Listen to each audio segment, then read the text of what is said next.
I went out for dumplings because she'd texted, late night, a simple craving from the shop across the street. It felt like the least I could do. Naomi's pregnancy had been brutal lately, and the thought of her hungry in the ward made me drop everything and sprint from the office. I pictured her smiling, the two of us sharing a small, silly comfort in the middle of a long, hard night. But when the ward door opened, that picture shattered.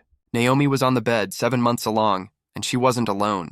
She was wrapped around a younger man, their bodies tangled, their mouths finding one another like the room belonged to them. Moonlight pooled through the window and drew their shapes on the wall, two silhouettes laughing at me. The dumpling box slipped from my hand. Its lid flew off and soup splashed across the tiles, as if even the food wanted to escape the scene. She jerked back as if waking from a dream, panic replacing the flush of pleasure that still clung to her cheeks. The other man straightened his collar with an impassive calm that landed like an insult. Up close, he looked impossibly young, 25, maybe 26, clean-cut and smug in that way people are when they think themselves untouchable. "Dominic, go!" Naomi breathed, eyes wide. The name fell into the room like a stone. He paused in the doorway, turned once to glance at her. There was something hungry and greedy in that look, and then he walked past me as though I were air. He didn't stop, he didn't flinch. He didn't bother to meet my eyes. Suddenly the ward felt small and raw, leaving just Naomi and me and a silence that was loud enough to hurt. "Naomi, let me explain," she begged, voice trembling. I surprised even myself with how steady I sounded. "Explain what?"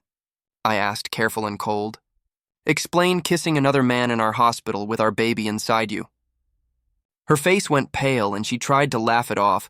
"You're being ridiculous," but the lies hung from her like wet cloth. She stammered that it wasn't serious, that it had been a lapse, a single mistake. "We were just," she started, but the words fell apart. Tears broke free and ran down her cheeks as she clutched at my sleeve. "I was wrong, please forgive me. I swear it won't happen again."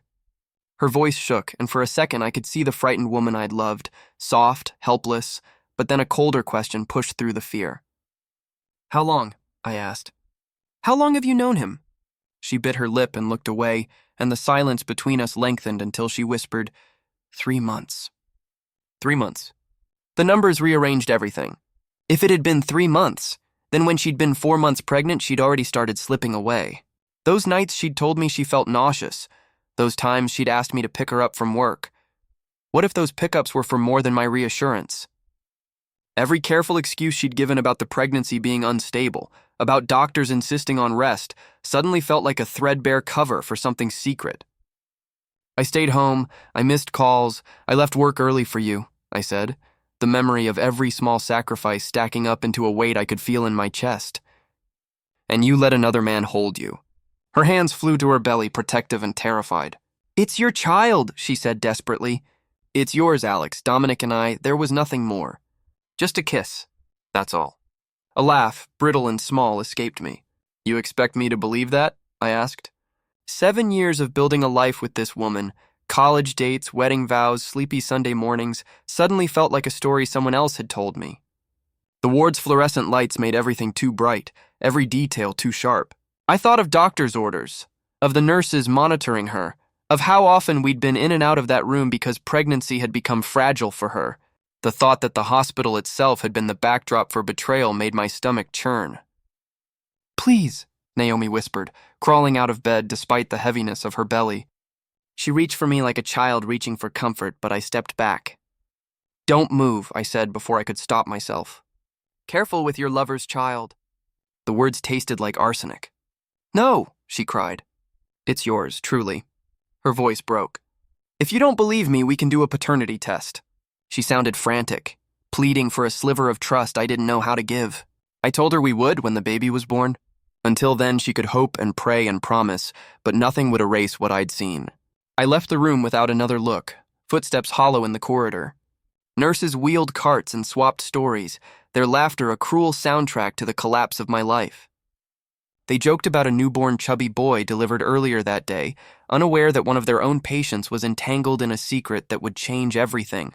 Outside the hospital, I lit a cigarette I didn't have the patience to finish. The smoke wrapped around me like a thin temporary shield. Through it, I saw Dominic near the elevator, waiting, leaning like he belonged. When he caught sight of me, he smirked, overfamiliar, and sauntered over as if this were his turf. "President Alex," he greeted, mockingly polite. The way he said my name felt like a dare. I crossed the distance between us without thinking, and my hand connected with his face. He stumbled into the wall, cursing, blood blooming from his nose. The world narrowed to the sharp, immediate satisfaction of closing the gap between the man who'd taken my wife and me. He wiped his mouth and sneered. "Who do you think you are?" he taunted. "You can't keep your wife in line." She came on to me. His insolence was a slap that made something inside me snap. Words turned to fists, first one, then another, and we were a tangle of anger and flesh until security tore us apart. They hauled me back, hands gripping my arms, and Dominic stood there bleeding and triumphant, as if being bruised was a price worth paying for a victory. My vision blurred at the edges, rage and humiliation turning the world into a place where rules no longer applied. Around us, the hospital hummed on, phones chiming, monitors beeping, life marching like a metronome that refused to slow for anyone's private apocalypse. By the time they calmed me down, the moment had passed and the consequences had only begun. The dumplings were cold and forgotten on the floor, the moonlight still sketching shadows on the ward wall. 7 years of marriage didn't feel like a fortress anymore. They felt like fragile paper, creased and worn, ready to tear open. And standing there in the corridor with the echo of my own fists in my bones, I realized something worse than the fight. I had no idea who Naomi had become, or what she wanted, or how, if at all, we could stitch the pieces back together. I left him stunned against the elevator wall, his hand pressed to his bruised face as if that ache could prove anything. "You're finished," he spat between curses, voice raw. "I'll sue you for assault." I straightened my jacket slowly, letting the words land like a dare. "Try it," I said. "But first you might want to learn who you're really dealing with." With that, I turned and walked away, his furious shouts dying behind me like the echo of something already broken. In the car, the city lights blurred into streaks while I dialed the one number I never wanted to call, the vice president. "Vic, pull every file on an intern named Dominic. Family, relationships, everything." There was no room for excuses, no patience for surprise. If he'd crossed a line, I needed to know how deep. When that call ended, I made another, this time to a private investigator, and told him to trace every meeting, every message between Naomi and Dominic for the last 3 months. Then I lit a cigarette, the flare of the lighter a small private ritual, and let the smoke fill the space where trust used to live. My phone buzzed. Naomi, I ignored it. The screen flooded with messages a moment later. Please and panic and guilt stitched together. "Honey, where did you go? Don't you want me anymore? Please come back. I was wrong, I swear. Did you hit Dominic? He says he'll sue." Her fingers moved faster than the truth. The messages proved what the photos had already said. Their connection hadn't been severed. I tossed the phone into the passenger seat and started the engine, watching the hospital shrink into the night. Inside, under sterile lights, lay the ruins of everything I thought I knew. 3 days later, I sat in my office with a stack of reports that felt like indictment. Dominic, 25, marketing degree from a second-tier school, a string of sales jobs, on paper, a typical young man trying to find his place.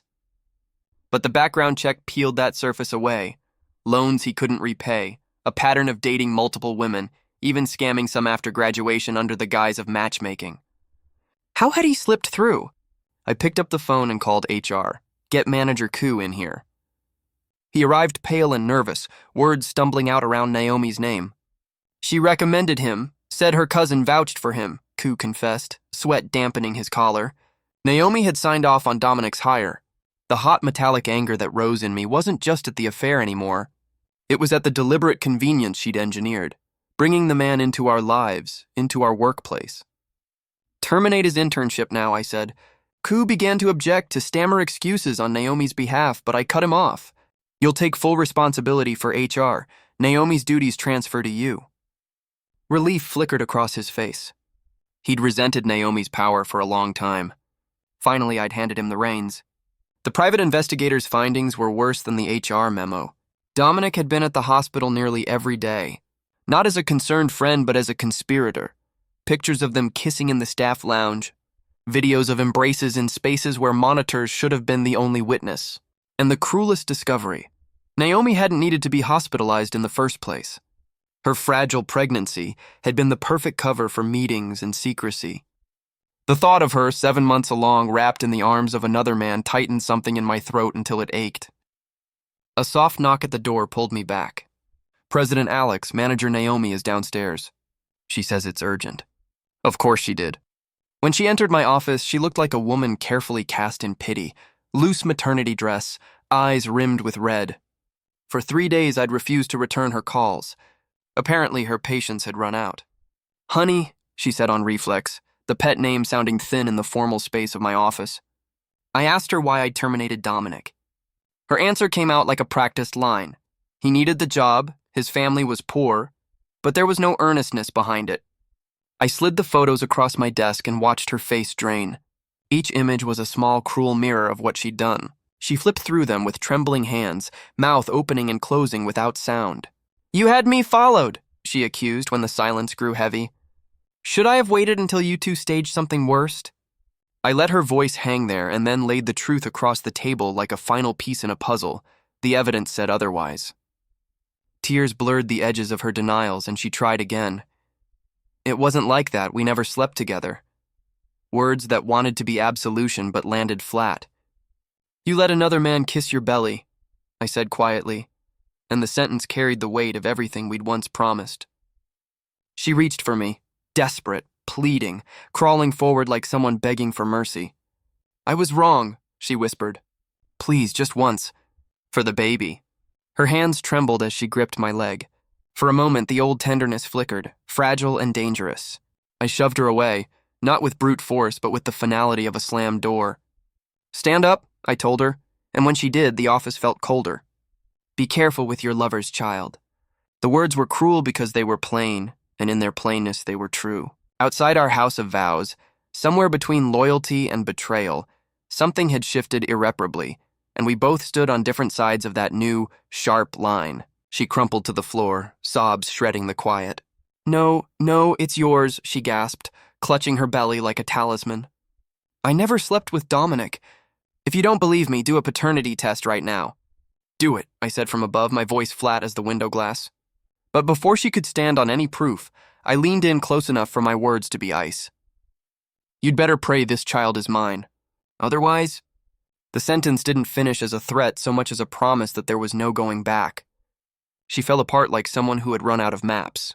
I walked to the window and watched the traffic below, tiny lives threading the night, while my own life unspooled behind me. Naomi, the woman I had loved and built everything for, had betrayed me with a boy who still had the nerve to be pitiful. "Go," I said at last, voice thin. "Go home. Take care of your pregnancy." Then, because mercy and vengeance lived too close together in my chest, I added, "And Dominic, if he ever shows up in front of me again, he won't just learn a lesson. He'll learn what ruin looks like." Her panic came back like a wave. "What are you going to do to him?" she begged, eyes wild. When I looked at her, pale and pleading, I could see she wasn't asking for Dominic's safety so much as bargaining for herself. "Get out," I told her. She stumbled to her feet and fled. I picked up the phone and gave the order I'd been holding like a loaded thing. Make sure Dominic can't survive in this city. Then I stared at the photos she'd left on my desk, Naomi laughing, leaning into Dominic's chest, then tore them into pieces because they were too bright and too true, and I wanted them smaller. If she loved him so much, I thought, I'd make sure they burned together. That night, home felt like a house I no longer recognized. Naomi hovered in the kitchen, the way someone half-convinced a life could still be normal. "Honey, you're finally back. I made some soup," she called, then doubled over with a sharp pain. Instinct reached for her, then remembered the scene in the ward and recoiled. "If you feel unwell, go to the hospital," I said, words clipped. She watched me with tear-glossed eyes, trying the old language of us, pet names and gentle offers, while I walked straight into the study and buried myself in work. She brought the soup in anyway, setting it down like an offering. "Drink this," she whispered. "I can peel an apple for you." "No need," I replied without looking up. "Focus on your pregnancy. You can rest at home. No more hospital visits." Her body went rigid. Without Dominic, apparently, her reasons for being there had vanished. When she murmured about him, about worries that he might come back, I let the question hang in the air like a baited hook. She flinched and fled the room again, desperation trailing behind her. The thought that she would still defend him, still speak for him when she had wronged me, made my plan tighten into shape. If she wanted him, she would get to watch him fall. When a text blinked on my phone, it was Dominic. "Alex, you screwed me. My job's gone. I won't let this slide." I smiled. That was all the arrogance he needed. He didn't know I'd already burrowed into his life, spyware on his phone, every chat and secret saved. I had the messages, the photos, the videos, everything he thought private. I called a friend and told him to start leaking Dominic's old cons to the press. Let the past come for him. Let the people he'd used look him in the face and name him. I would drag him, piece by piece, down until there was nothing left for Naomi to hold on to but ruin. Late, with the study lights low and the city humming beyond the windows, I listened to Naomi's muffled sobs from the bedroom and felt no pity. Whether she wept for her lover's collapse or for the end of her own easy days, it didn't matter. The ledgers of betrayal had been opened, and I intended to balance the books. A week later, the internet did what it always does best. It devoured him. Stories of college scams and manipulative blind dates exploded across feeds. Screenshots and voices of victims pooled into one roaring accusation. Real names were spoken, chat logs posted, and the man who had swaggered past me was being unmasked in real time. He was doxxed. Photos, an address, even his parents' details splashed across public pages, and the crowd online sharpened into a chorus of condemnation. I sat in my office and watched, steely and steady, as the world I'd set into motion closed in on him, and with him, on the last idea of the life I used to share with Naomi. Just then, a knock cut through the tense silence. My secretary's voice came softly through the door. "President Alex, Madam Naomi is outside." "Let her in," I said, even though part of me already knew why she'd come. Naomi rushed in, pale and trembling, clutching the edge of her coat like it could hold her together. "It was you, wasn't it?" she demanded, her voice cracking. I looked up slowly. "What are you talking about?" "You leaked Dominic's past, his scandals, everything." "Why would you do that?" "You'll destroy him!" I rose from behind my desk, each step deliberate. "So that's why you came here?" I asked. "To beg for your little lover?" "No," she whispered, shaking her head. It doesn't have to be this cruel." "Doesn't have to be?" I laughed once, sharp and humorless. "He seduced my wife, tore apart my family, and you're telling me it doesn't have to be cruel?" She tried again, but her voice was drowned by the sound of my hand striking her cheek. The room seemed to freeze around us. She stared at me, eyes wide, palm pressed against the red mark blooming on her skin. You hit me." "Hit you?" I caught her wrist before she could move away. "Naomi, you think one slap is where this ends?" My grip tightened. "You cheated on me, and now you have the nerve to defend him?" Tears streamed down her face. "I didn't. I swear it wasn't like that. It was just weakness?" I spat. "You call that weakness?" I yanked open a drawer and threw a handful of photographs at her. They scattered like broken glass across the floor, each one a wound, her and Dominic smiling, close, his hand on her face. Her body went rigid. You spied on me?" "If I hadn't," I said coldly, "how would I know what my dear wife was doing every day in that hospital? You said you were there for the baby, but really it was just to see him, wasn't it? You said you were sick, but really you just didn't want me touching you." Her lips trembled. "That's not true." I stepped closer, my voice low and venomous. "You'd better pray that child is mine. Because if he's not, Naomi, I will ruin you. You and your little lover both." She stumbled back, terrified, her hands trembling. "Please don't hurt him, please." "We'll find out the truth soon enough," I said. "Once the baby's born, we'll do the test. But until then, both of you will learn what betrayal feels like." She fell to her knees, clutching my leg, her sobs shaking the room. "Honey, please. Forgive me. I know I was wrong. I'll never do it again." I kicked her away. "Get out." "You really think I could ever believe you again?" She hit the floor hard, curling up as a cry tore from her throat. "Ah, it hurts." For a second, pity flickered, then vanished. Whatever softness I'd once had for her was gone. I called security, voice steady. "Escort her home." She screamed my name as they dragged her away, her voice echoing down the hall. "Honey, please. Don't throw me out. I was wrong." I stared at the clouds pressing against the window, lit a cigarette, and watched the smoke curl like something leaving my chest. My phone buzzed. It was Dominic. "Alex, it's you messing with me, isn't it? If you've got balls, face me head on." I smiled, a slow, dangerous kind of smile. He still didn't get it. You should have stayed away from my wife, I muttered. A new message popped up. You think this scares me? You're nothing but a loser who can't even satisfy her. You know how she begs when she's with me? My hand clenched around the phone until I thought it would shatter. Good, I whispered. You'd better pray I don't find you. He fired back instantly. Come on then. I'm waiting. Idiot. He had no idea that I already knew everything, his debts, his scams, every illegal thing buried in his past. I'd already lined it all up. Soon, he'd learn what it really meant to provoke me. That night, when I came home, Naomi was in the bedroom packing her bags. Where are you going? I asked, voice calm but sharp enough to cut. She jumped, wiping her eyes. I was going to my parents for a few days. No, I said flatly. You're not going anywhere. After the baby's born and the test is done, we'll divorce. No, please. She rushed over and grabbed my arm. Don't leave me. I was wrong. I swear I was wrong. I shoved her off. Wrong? Or just scared your little lover's about to go down? She shook her head frantically. No! Dominic and I, there's nothing between us. Enough, I snapped. You think I still believe a word you say? You cheated, Naomi. You betrayed me. And now you defend him.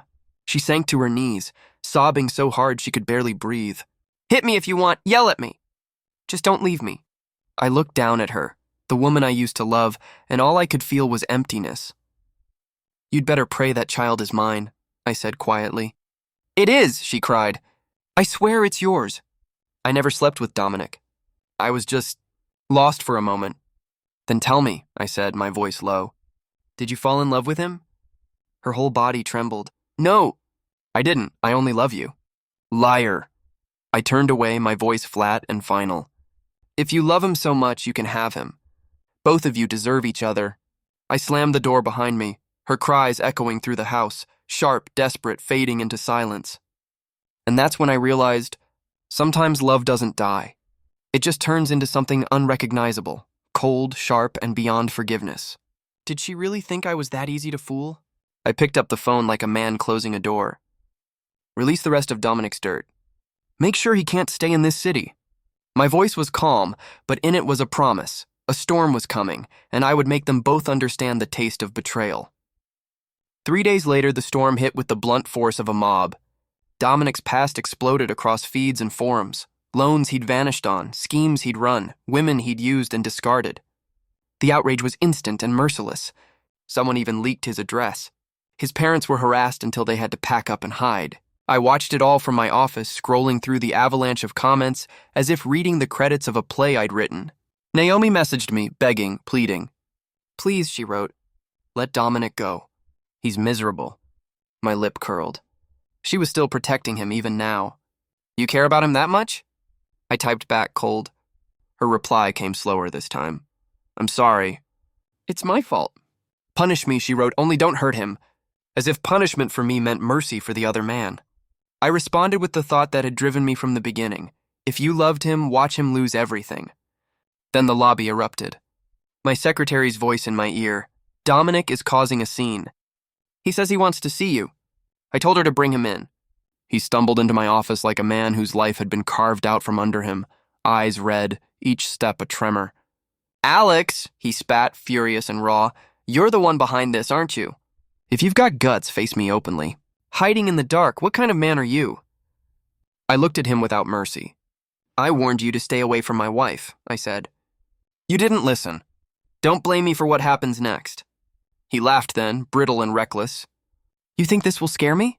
She came to me. She said you were useless, that you couldn't satisfy her. His words were designed to stab. So I struck, once hard, my fist meeting his face with a sound like a verdict. He crashed against the wall, then lunged, frantic. I caught him, hands on his collar, slamming him again into the cold plaster until his bravado drained away and fear took its place. Listen carefully, I told him, voice flat as a courthouse gavel. This is only the beginning. I'll make sure you can't survive in this city. I'll ruin you, break you, strip you of everything. You wouldn't dare, he rasped, but his knees trembled. Oh, I would, I said. You think you can fight me? With what, your bravado? Your loans? Your lies? I laid out things he hadn't thought anyone knew. Debts piling like weight around his throat. The women he'd cheated. The proof I held. The color drained from his face. Now you know, I said. Get out of this city. Never let me see you again, or I'll make sure you die without a grave. He crumpled to the floor, hollow-eyed. Then my phone rang. The hospital. Mr. Alex, your wife is experiencing acute abdominal pain. She's in the emergency room. For a second, the room tilted. I looked at Dominic, spoke once more. Remember what I told you. Get out. He stumbled away like a man with no future. At the hospital, Naomi lay pale beneath brutal fluorescent lights, tears streaking her cheeks. The doctor said her agitation had nearly pushed her into premature labor. They'd given her medication to stabilize things for now. I looked at the swollen roundness of her belly, and something cold tightened in me. She had risked our child for a boy whose name had become a curse in my mouth. She called weakly, "Honey."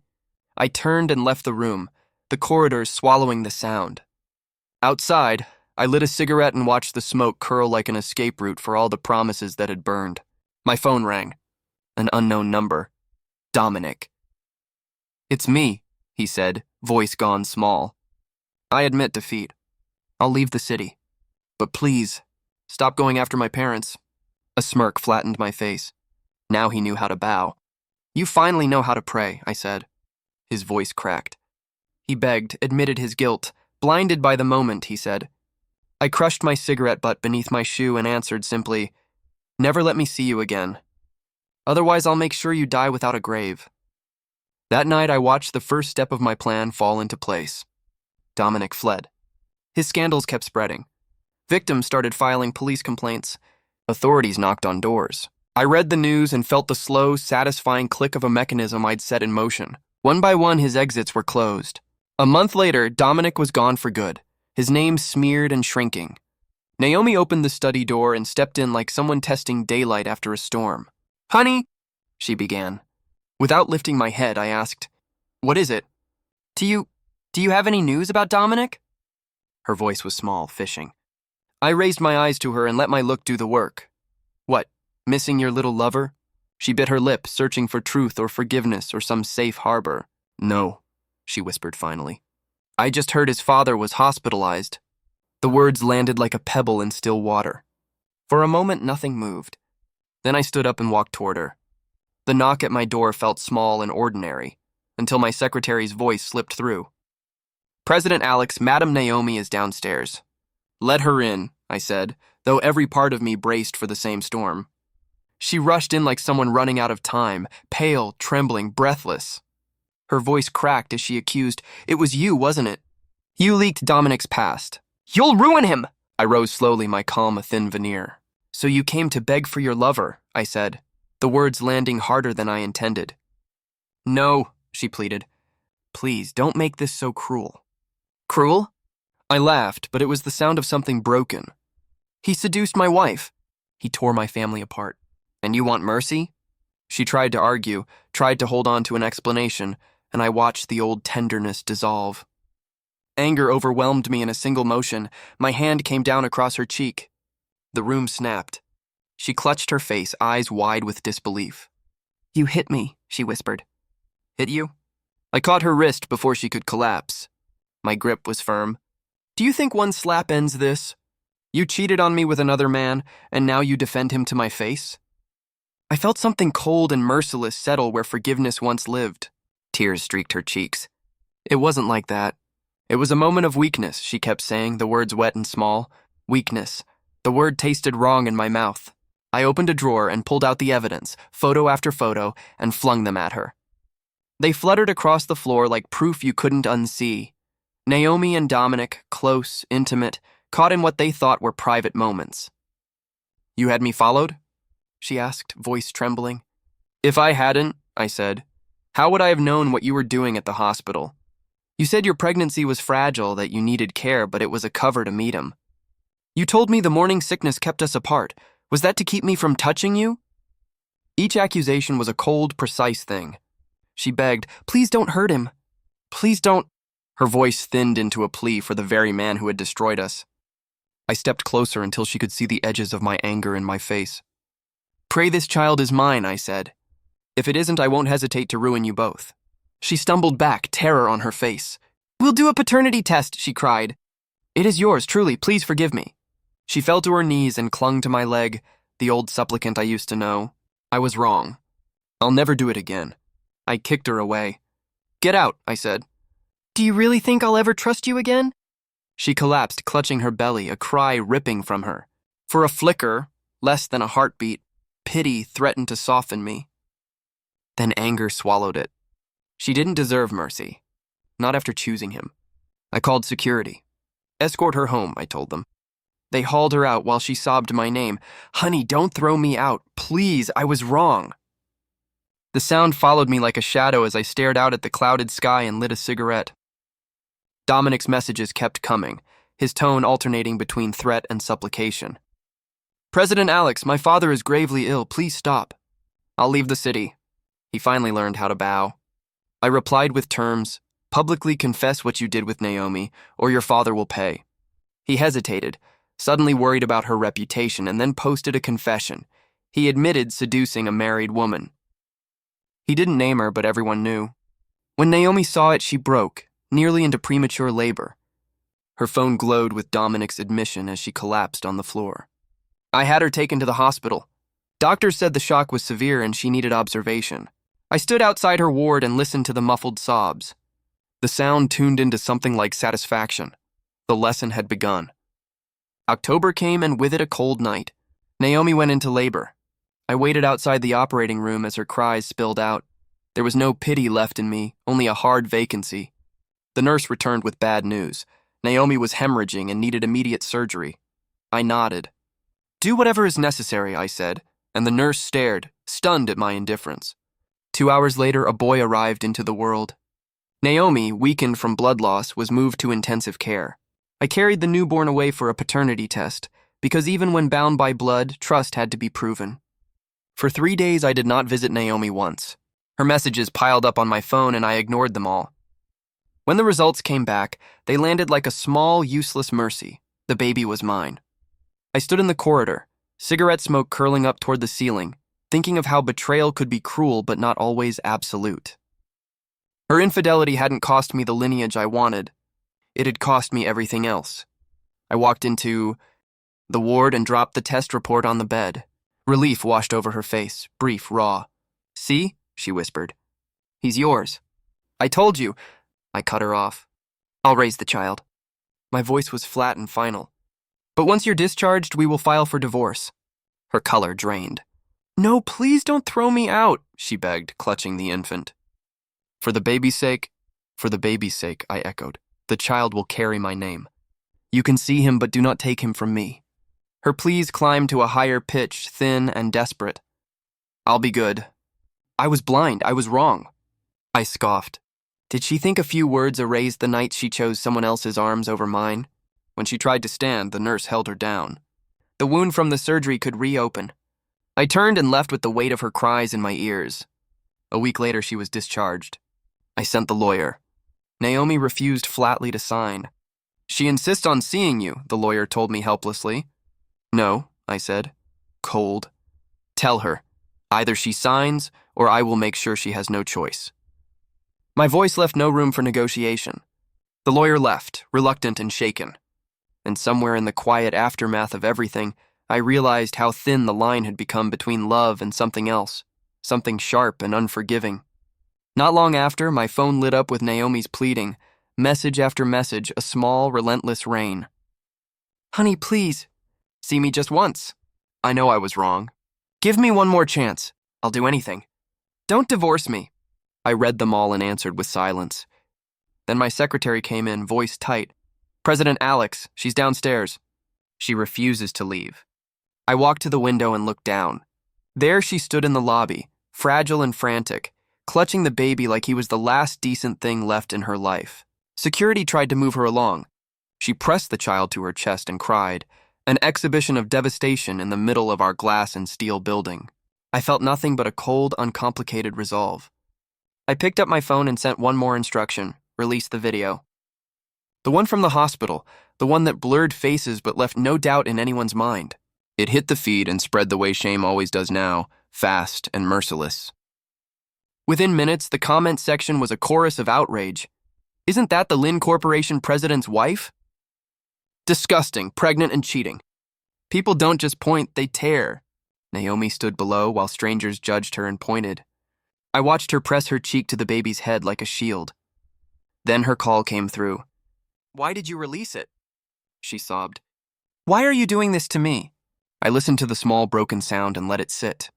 "You brought this on yourself," I said, the words ice. "Sign the papers now or there are more videos." After a long silence, she typed, "Do you really hate me that much?" I only answered, "Weren't you happy enough when you betrayed me?" And then cut her off when she pleaded for mercy. It was over, I hung up. The next day she signed. The divorce was finalized with surgical efficiency. The child would carry my name, custody awarded to me, her visits limited to 3 times a month. She left the building like a woman who had been dismantled by public opinion and personal failure. I watched her disappear without pity. This, I told myself, was the true cost of betrayal. A month blurred by. I was in a meeting when my assistant's voice cut through. Dominic had been found badly injured in a rented flat. The police said Naomi had been there. She'd gone to confront him about the online leaks, tempers flared, and a fruit knife had been brandished. After that, she'd turned the blade on herself. Paramedics said she was alive but critical. I stood in the hospital corridor and looked at her small form in the ICU, face pale, breath shallow. The doctor's words were blunt. Her injuries were grave. The prognosis uncertain. My shoulders didn't move. Whatever had been between us had already been severed. She didn't recover. The next morning, the message arrived. Naomi was gone. Her last words to me sent before she left the world were 2 lines. "Sorry, I love you, but I cannot forgive myself." I deleted the message and slid the phone into a drawer as though you could bury words like bones. After that, there were practicalities to attend to.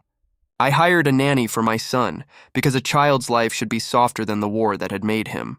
I took him to parks, watched him sleep with the steady, watchful patience of a man who had been taught how to protect by losing everything else.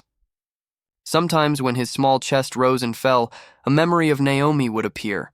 Her laugh, the way she used to braid the baby's hair, and for a moment something like sorrow would flicker. Then the memory would pass. Betrayal, I decided, was an instruction. It told you what doors you could never open again. I began to move forward because there was no noble alternative. I dated again, awkward, careful, mostly meaningless meetings that wore the look of someone testing the waters around a wound.